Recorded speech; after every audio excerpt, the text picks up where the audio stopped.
कथा क्रम के अनुसार भगवान भोलेनाथ माता पार्वती जी को कथा सुना रहे हैं और भगवान भोलेनाथ कहते हैं कि जब जब होई धर्म कई हानि, बाढ़हि असुर अधम अभिमानी,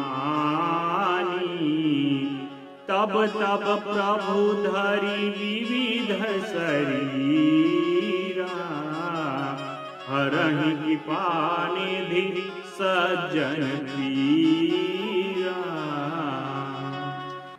अर्थात जब जब इस धरती पर नीच अभिमानी राक्षस धर्म को हानि पहुंचाते हैं, अन्याय करते हैं, गौ ब्राह्मण देवता पृथ्वी माता कष्ट पाती है, तब तब दयालु भगवान कृपालु भगवान विभिन्न अवतार लेकर विभिन्न शरीर धारण करके इस पृथ्वी माता की रक्षा के लिए, गौ ब्राह्मण की रक्षा के लिए फिर से इस धरती पर जन्म लेते हैं।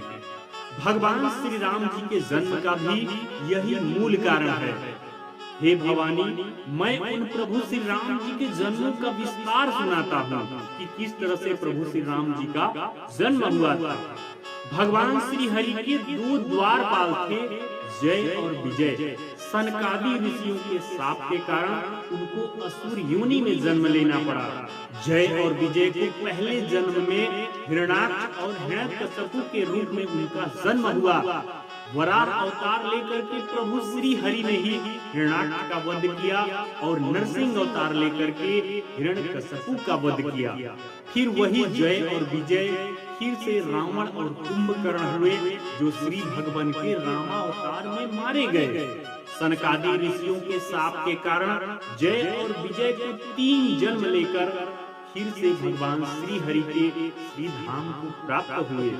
श्री भगवान की अनेकों कथाएं हैं, हरि अनंत हरि कथा अनंता, प्रेम सहित सब सुनिए संता।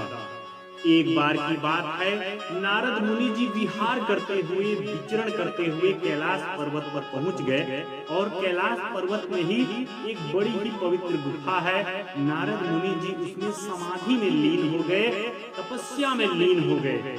नारद मुनि को दक्ष प्रजापति जी का शाप है कि तुम एक जगह ठहर नहीं सकते हो, लेकिन श्री हरि ने कृपा की तो नारद मुनि उसी गुफा में तपस्या में लीन हो गए।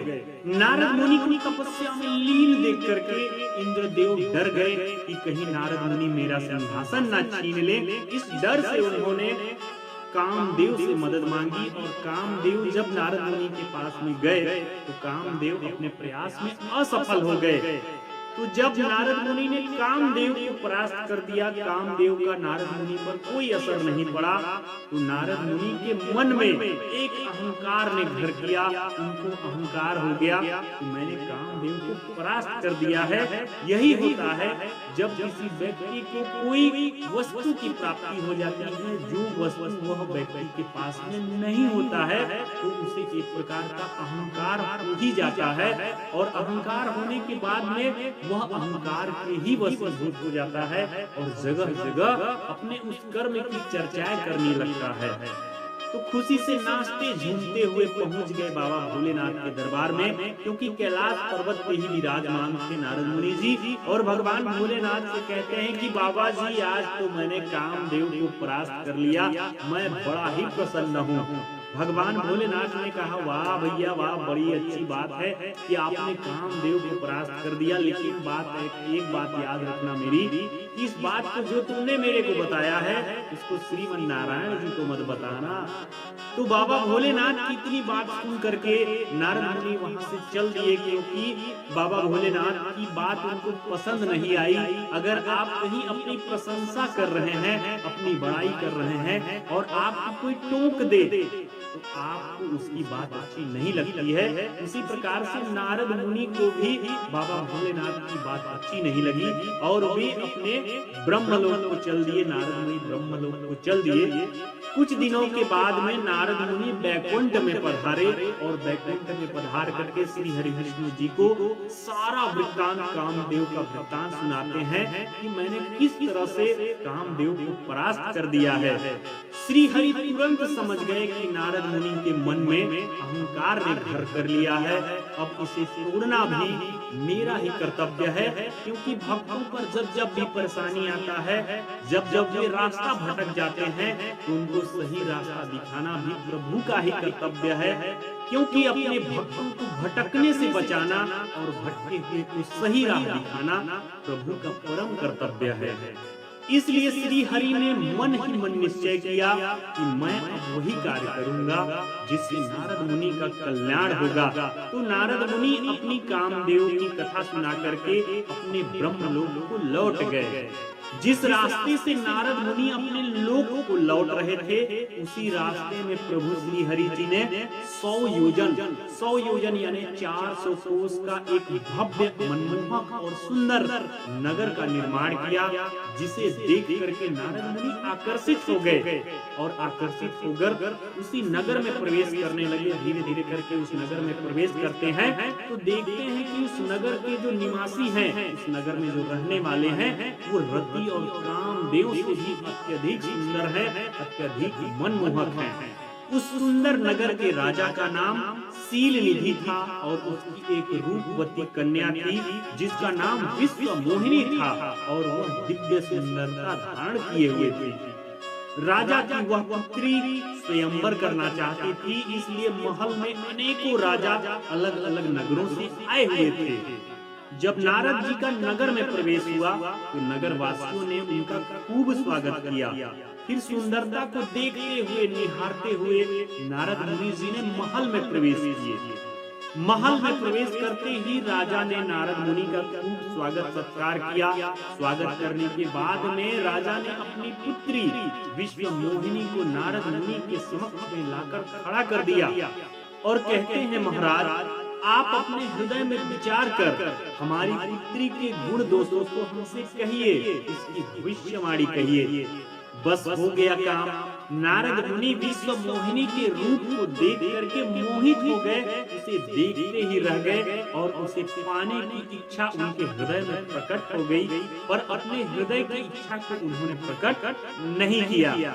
और कहते हैं, महाराज आपकी पुत्री जिसका भी वरण करेगी, वह चाहे चर हो या अचर हो, वह आपकी पुत्री की ही सेवा करेगा। वह अमर हो जाएगा और उसे रणभूमि में कोई भी जीत नहीं पाएगा। इस तरह से बनावटी बातें कहकर नारद मुनि थोड़ा वहाँ से हट जाते हैं, अलग हो जाते हैं और विचार करने लगते हैं कि किस तरह से ये विश्व मोहिनी मेरा ही वरण करेंगी। इस तरह से विचार करते करते उनको श्री हरि का ख्याल आता है कि श्री हरि परम दयालु हैं, वे ही मेरी मदद कर सकते हैं। और सोचते हैं कि यदि मैं अभी बैकुंठ लोक जाऊंगा तो मुझे विलंब हो जाएगा, देर हो जाएगा। इसलिए उन्होंने मन ही मन में प्रभु श्री हरि जी का ध्यान लगाया और श्री हरि उनके सामने प्रकट हो जाते हैं। तब नारद मुनि ने प्रभु श्री हरि को सारी बात बताई। कहा, प्रभु कुछ ऐसा उपाय करिए जिससे ये विश्व मोहिनी मेरा ही वरण करे। मैं तो कहता हूँ कि आपका ये मनमोहक रूप आप मुझे दे दीजिए ताकि ये विश्व मोहिनी मेरा ही चुनाव करे, मेरा ही वरण करे।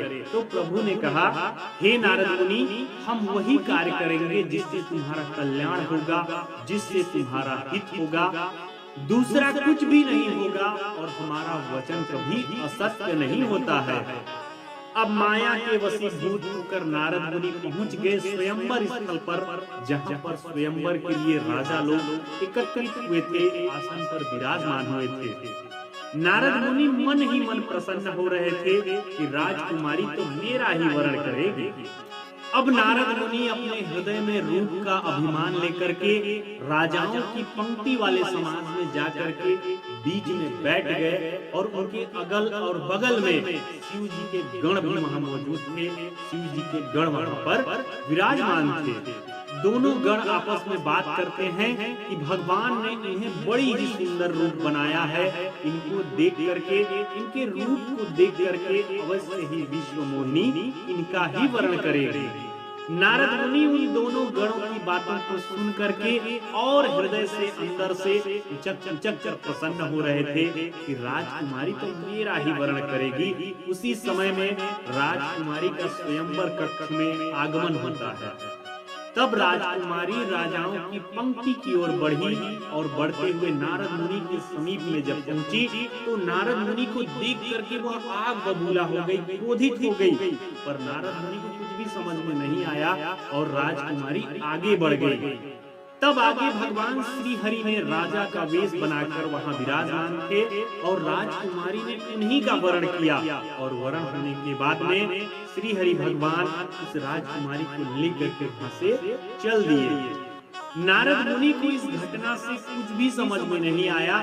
तब शिव गणों ने मुस्कुराते हुए कहा कि आप जरा दर्पण में अपना चेहरा तो देखिए।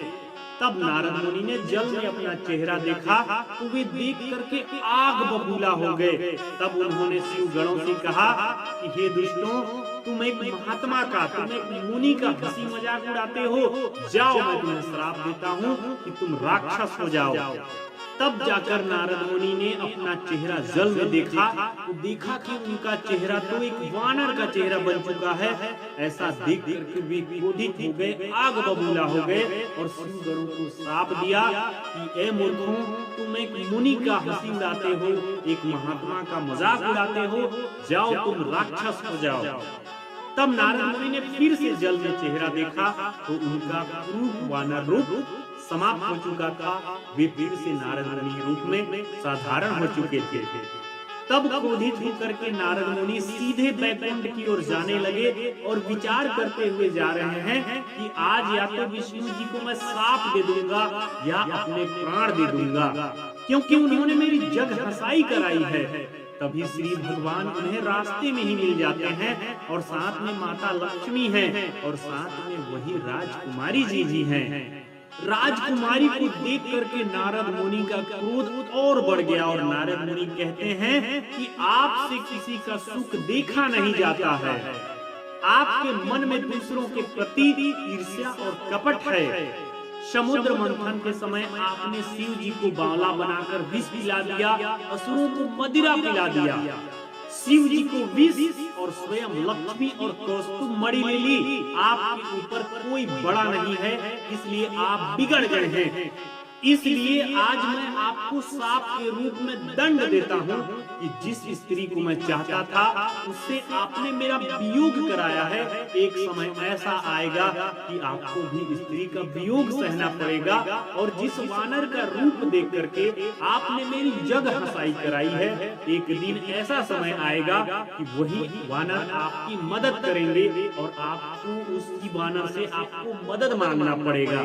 श्री भगवान ने साप को स्वीकार करते हुए अपनी माया से कहा कि ए माया, अब तुम चली जाओ। इतने शब्द कहते ही जो लक्ष्मी जी थी, जो विश्व मोहिनी जी थी, वे सभी विलुप्त हो गए और विलुप्त होते ही नारद मुनि के मन का जो भ्रम था, मन की जो माया थी, वह भी टूट गया। माया टूटते ही, भ्रम टूटते ही नारद मुनि थर-थर कांपने लगे और प्रभु के चरण को पकड़ लेते हैं कि हे प्रभु, मुझसे बहुत बड़ी गलती हो गई, मेरी रक्षा कीजिए। मैं आपकी शरण हूँ, आपकी शरणागति हूँ, आप मेरी रक्षा कीजिए। हे प्रभु, मेरे द्वारा कहे गए वचन झूठे हो जाए, मैंने बड़े ही खरे खोटे आपको सुनाए हैं, मुझे आप क्षमा करिए। हे प्रभु, आप क्षमाशील हैं, आप कृपा करके मुझे क्षमा करिए। तब श्री भगवान ने कहा कि हे नारद मुनि, इस दुनिया में जो कुछ भी होता है सब कुछ मेरी इच्छा से ही होता है। तब नारद मुनि कहते हैं कि हे प्रभु, मैंने क्रोधवश में आपको बहुत ही खरे खोटे सुनाए हैं, मुझसे बहुत बड़ा पाप हुआ है, मेरे मन में शांति नहीं मिल रही है। हे प्रभु, अब मुझे क्या करना चाहिए? तो श्री भगवान कहते हैं कि हे नारद मुनि, तुम शिव जी के सतनाम का जाप करो, अवश्य ही तुम्हारा मन शांत होगा।